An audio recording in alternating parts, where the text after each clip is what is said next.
Hi friends, ఈ video వేయడానికి main reason ఏంటిదంటే ఫ్రెండ్స్, ఈ మోడీ గారు ఆగస్టు 15 రోజున జిఎస్టీ స్లాబులు తగ్గిస్తారన్నారు కదా ఫ్రెండ్స్. ఇప్పుడు 5 ఉన్నాయి కాస్త 2 చేస్తారన్నారు కదా ఫ్రెండ్స్.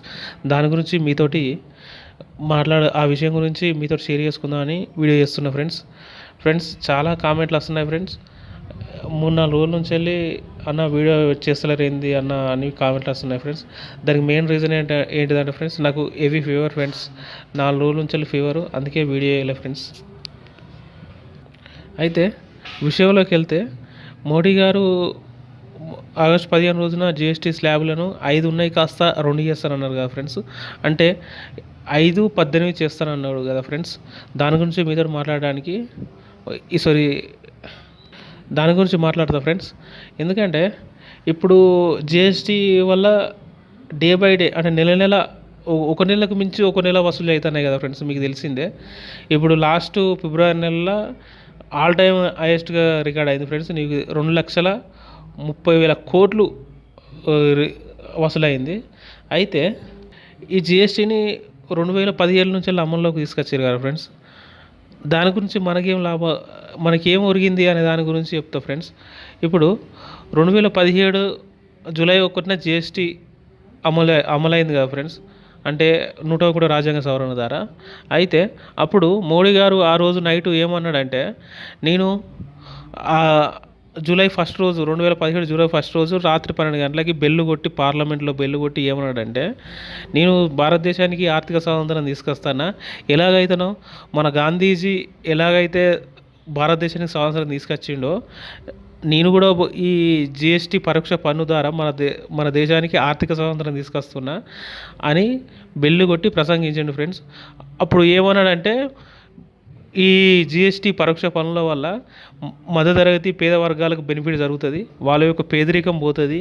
అంటే ఇప్పుడున్న ఈ నిత్యావసర వస్తువులు కానీ, ఇప్పుడు మన రోజువారీ వినియోగించుకునే వస్తువులు అంటే డ్రెస్సులు కానీ, ఇంకా తర్వాత ఈ వస్తువులు కానీ ధరలు తగ్గి మిడిల్ క్లాస్ పేదవాళ్ళకి అందుబాటులోకి వస్తాయి కదా ఫ్రెండ్స్.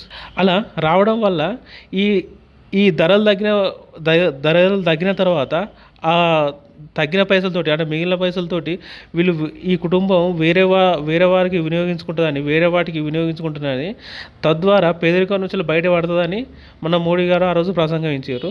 అయితే 2017 నుంచి వెళ్ళి ఇప్పటి వరకు మన భారతదేశ ప్రజలు ఎంతమంది పేదరికం నుంచి బయటపడ్డారు ఫ్రెండ్స్. ఇప్పుడు మోడీ గారు కూడా ఇప్పుడు 5 స్లాబ్లు ఉన్నాయి కాస్త 2 చేస్తానంటాడు. 5-18.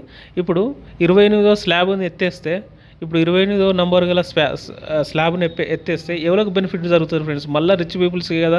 మాలాంటి పేదలకి, middle class, lower middle class వాళ్ళకి ఏమో ఈ జిఎస్టీ వల్ల ఏమో ఒరిగింది ఫ్రెండ్స్. కొంచెం ఆలోచించాలని కోరుకుంటున్నా ఫ్రెండ్స్. అసలు ఈ మభ్యపెట్టే రాజకీయాలు ఎందుకు స్టార్ట్ అయినాయి? ఈ బీజేపీ దగ్గర నుంచి వెళ్ళి మభ్యపెట్టే రాజకీయాలు, ఈ జిఎస్టీ స్లాబులు తగ్గిస్తానే మభ్యపెట్టే రాజకీయాలు ఎందుకు స్టార్ట్ అయినాయి అంటే, ఇప్పుడు నేషనల్లో మోడీ హవా తగ్గుతుంది ఫ్రెండ్స్. మీకు తెలిసిందే, మొన్న సీట్లు కూడా తగ్గినాయి బాగా వరకు. ఇప్పుడు చాలా వరకు మోడీ హవా తగ్గుతా అంటే మళ్ళీ ఒక మభ్యపెట్టే రాజకీయంలో భాగంగానే ఈ జిఎస్టీ స్లాబులు తగ్గిస్తా అనేది వచ్చింది ఫ్రెండ్స్.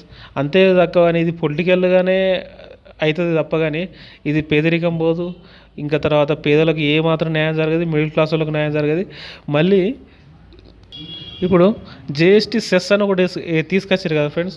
అంటే రాష్ట్రాలకు జిఎస్టీ వల్ల నష్టపోయిన రాష్ట్రాలకు జిఎస్టీ సెస్ అని ఒకటి వేసారు ఫ్రెండ్స్. ఆ సెస్ ఎట్లా వేసారంటే, ఇప్పుడు జిఎస్టీ మీద జిఎస్టీ సెస్ వేసారు. అంటే దేని మీద వేసారంటే, ఇప్పుడున్న బైకులు, మనం రెగ్యులర్గా మనం వాడే బైకులు, పల్సర్లు కానీ వీటి మీద కానీ ఒకప్పుడు 80,000-90,000 లక్ష రూపాయలు ఉన్న బైకులు ఇప్పుడు ఎక్కడికో 1,50,000 1,60,000కి వెళ్ళింది ఫ్రెండ్స్. దానికి మెయిన్ కారణం ఏంటంటే జిఎస్టీ సెస్ అని ఒకటి వేసారు ఫ్రెండ్స్. అదును ఇంకా తర్వాత అంబారు, తంబాకు మీద, సిగరెట్ మీద, వీటి మీద కూడా జిఎస్టీ సెస్ వేసారు ఫ్రెండ్స్. అందుకనే ఈ రేట్లు ఇంతగానే వెళ్ళిపోయినాయి. ఇక ఈ తంబాకు, సిగరెట్లు కానీ ఎవరు తాగుతారు ఫ్రెండ్స్? మన అలాంటి పేదోళ్ళే కదా. ఈ పేదల విన్నే జిఎస్టీ కలెక్షన్స్. బండ్లు ఎవరు కొంటారు? ఈ మోటార్ వెహికల్స్, 2 వీలర్స్ ఇవన్నీ ఎవరు కొంటారు? జిఎస్టీ సెస్ వేసడం వల్ల మనోళ్ళే కొంటారు కదా. అంటే middle class, lower middle class విన్నే జిఎస్టీని విధించి అందుకే ఫ్రెండ్స్ నేను చెప్పేది ఏంటంటే ఈ మిడిల్ క్లాస్ కానీ లోయర్ మిడిల్ క్లాస్ ప్రజలకు కానీ చెప్పేది ఏంటంటే ఈ వీడియో ద్వారా ఈ మభ్యపెట్టే రాజకీయాలను నమ్మద్దు ఫ్రెండ్స్. ఎట్లాగో జిఎస్టీ స్లాబులు తగ్గిస్తారంటాను కదా. కాకపోతే ఏంటంటే నేను పెట్టే డిమాండ్ ఏంటంటే జిఎస్టీ స్లాబులు జీరో స్లాబులకి మన నిత్యావసర వస్తువులు కానీ మిడిల్ క్లాసు వాడుకునేటి పేదవాళ్ళు వాడుకునే వస్తువులు కానీ అవి జీరో స్లాబ్లో తీసుకొస్తే మన పేదవాళ్ళకి బెనిఫిట్ అవుతుందని నా యొక్క ఆలోచన ఫ్రెండ్స్. సరే ఫ్రెండ్స్, మీకు ఎక్స్ప్లెయిన్ చేసినట్టే అనుకుంటున్నాను. Okay friends, bye.